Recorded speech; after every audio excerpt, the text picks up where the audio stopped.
Bom dia, boa tarde, boa noite, meus irmãos. Alisson Tonassi, mais uma vez para falar de Espiritismo, Umbanda e Espiritualidade. Eu vim aqui hoje para dar um recadinho dizendo o seguinte: nos comentários do canal existem algumas pessoas que o YouTube não me permite acessar essas pessoas. Eu não sei porquê. Então, tem duas pessoas aqui, que é o Leonardo Marinho e o Regis da Silva, que eu não consegui responder, tá? Então, irmão, não foi por mal não, é que eu não consigo acessar o seu comentário. Ele aparece para mim como uma indicação, mas como um alerta, mas quando eu clico em cima, o seu nome some, entendeu? Então eu não consigo acessar. Tá? E o Regis também, Leonardo Marinho e Regis da Silva. E tem alguns comentários que me perguntaram. O próprio Leonardo Marinho me perguntou o seguinte: ele não entendeu muito bem o que é perturbação, né? Aí, perturbação, né? Período de perturbação no desencarne é um período que você fica meio que atordoado, porque você está tentando entender ainda o que é aquela transição da morte física para a vida espiritual, tá? Então você fica meio atordoado, você não sabe muito o que está acontecendo. Quando a pessoa morre, ela ainda precisa de um período para entender o que o organismo dela está passando, certo? Então, nesse período de perturbação, a pessoa fica meio que atordoada. O segundo ponto dessa questão é que a pessoa, ela pode ficar um período pequeno, tá? De horas até muitos anos, né? Isso vai depender da capacidade da pessoa observar o mundo espiritual, entender o que está acontecendo consigo mesmo. Por exemplo, o evangélico que acha que após a morte ele vai para o seio de Abraão, ele pode ficar dormindo até 1 hora para despertar, né? Então, porque é aquilo que ele acredita. Então, o período de perturbação, ele está muito ligado a como você entende o mundo espiritual. Um ateu que não entende que acha que depois da morte não há nada, ele também pode entrar num sonho, num período de hibernar-se, né? Então tem que... isso aí é uma coisa que os espíritas estudam muito. Deixa eu ver aqui o outro. A Sayori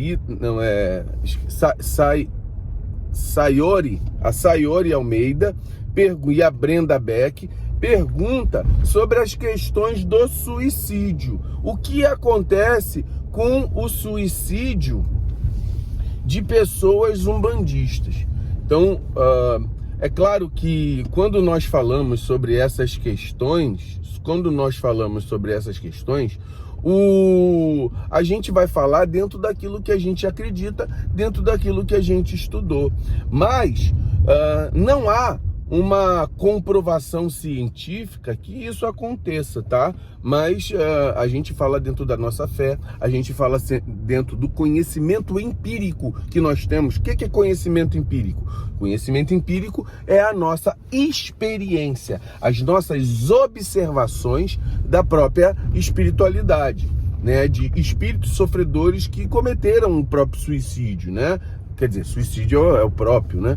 Então, o que acontece? A pessoa que ela atenta contra a própria vida, ela cria um processo de desagregar o seu perispírito. Aquilo fica impregnado nela própria a ponto de ela continuar as percepções do próprio suicídio. Por exemplo, uma pessoa que se suicida se jogando na frente de um trem. Ela pode reviver aquele momento como se fosse um sonho repetitivo no mundo espiritual, dela se perceber o organismo partindo com o trauma do atropelamento. A pessoa que se joga de uma ponte e se afoga pode também ficar percebendo as sensações do afogamento. Pessoas que tomam medicações para, por exemplo, veneno, ela vai também sentir os sintomas daquilo durante um período. Por quê? O organismo é como se ele fosse uma bateria. Ele tem um tempo para acabar. Esse tempo natural para acabar, ele desgasta toda a energia que você tem. Quando a pessoa se suicida, é como se ela tivesse com a bateria cheia, e nesse processo, a energia dessa bateria, ela fica agregada no espírito que está ali. E esse período em que, vamos supor, a pessoa tem 20 anos e se suicida, e ela deveria morrer com 80 anos, existe esse período de 40 anos de energia sobrando.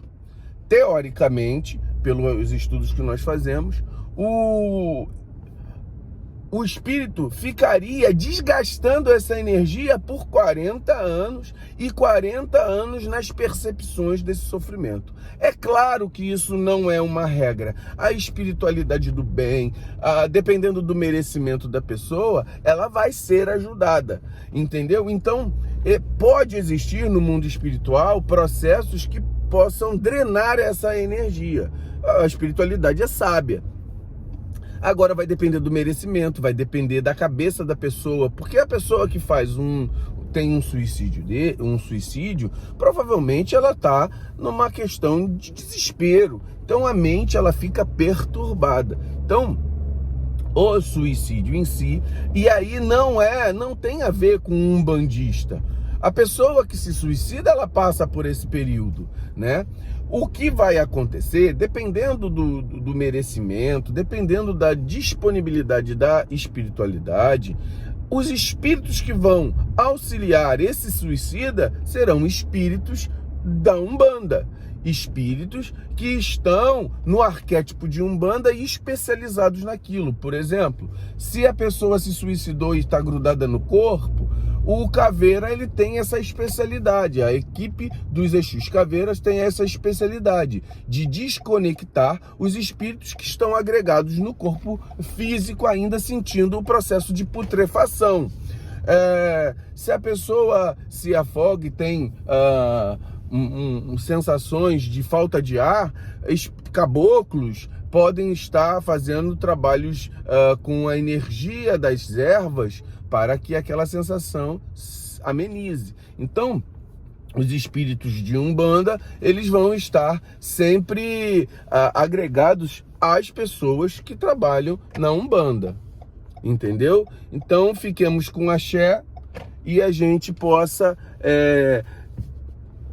poder explicar, né? Que a gente tenha a possibilidade de poder explicar. Pode mandar dúvidas que a gente, à medida do nosso conhecimento, a gente vai passando para vocês, meus irmãos. Muito axé.